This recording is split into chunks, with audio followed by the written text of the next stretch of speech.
প্রথম আলো দেখলাম নাহিদ ভাইকে নিয়ে, আমাদের বিএনপি সিনিয়র নেতাকে নিয়ে, সাংবাদিক প্রথম আলোর বলেছেন তারেক রহমানকে নিয়ে, যে তারেক রহমান তো মামলা আছে, তো দেশে আসতে আসছে না করে, তিনি তো একটা নেতার ছেলে বা প্রধানমন্ত্রীর ছেলে। তো আমি মনে করি যে তারেক রহমান আসবে অবশ্যই ইনশাল্লাহ। তারেক রহমান যখন আসবে, নেতৃত্বে দিবে, দেখবেন আসিয়া যখন পাড়া দিবেন, জনস্রোতে জনমানুষের দল হয়ে যাবে প্রচুর, এবং কি মানুষ পাড়া খাইয়া মারাও যেতে পারে।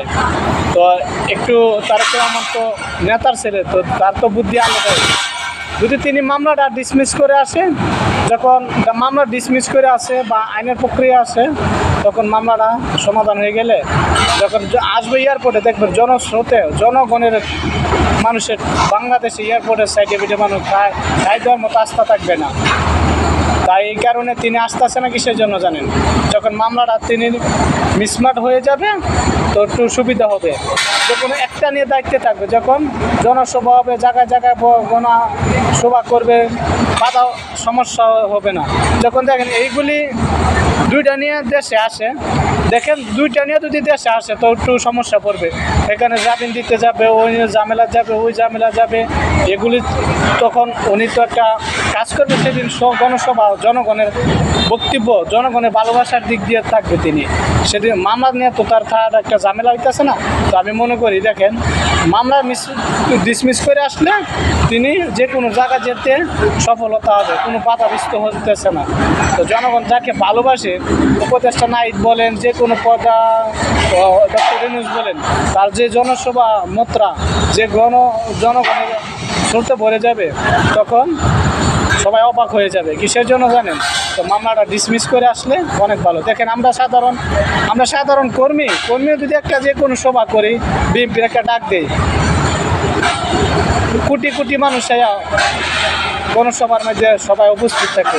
তাকে জানেন, তাকে ভালোবাসে, তার ছেলে, তার ফ্যামিলিকে ভালোবাসে, তার যে যোগ্যতায় ভালোবাসে।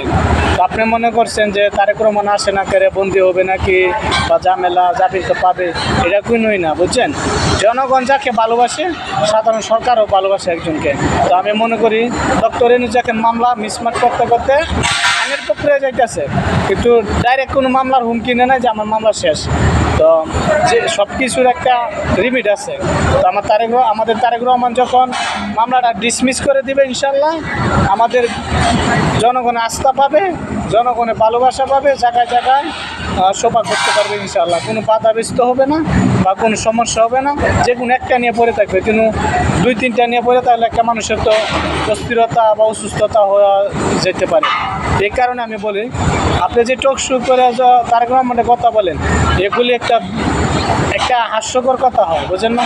আপনি জানেন জনগণ কতটা ভালোবাসে তাকে। যদি এয়ারপোর্টে ভাড়া দেয়, বাংলাদেশে ভাড়া দেয় তারেক রহমান, জনস্রোতে মানুষে, এবং কি মৃত্যু হতে পারে 2-1 জনের। তো আমি মনে করি যে কোনো একটা ডিসমিস করে, যে কোনো একটা তাই ইনশাল্লাহ আমাদের তারেক রহমান সব কিছু সফল হবে ইনশাল্লাহ।